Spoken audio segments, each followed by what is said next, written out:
माणूस म्हणून जगण्यासाठी आम्हाला सार हे करायचं. अरे आज नाही उद्याला मरायचं, मग कशाला माग सरायचं. सुप्रीम कोर्ट पण म्हणते देशाचा मालक आदिवासी आहे.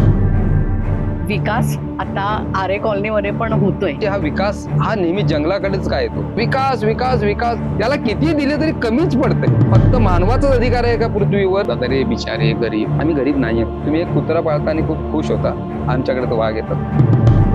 अनेक आदिवासी असे आहेत की त्यांना तिथे जरी घर दिलं तरी सुद्धा ते जंगलाकडेच वळत आहेत. करोडोची प्रॉपर्टी सोडून मी तिथे काय त्या खोराड्यात राहायला जाऊ? आणि मी जर खोराड्यात गेलो राहायला, तिथून मी येऊन सांगितलं हे जंगल माझं आहे, ते सरकार मानणार नाही. फॉरेस्टचे लोक इथे आहेत जंगल राखायला, किती प्रामाणिकपणे ते जंगल राखतात.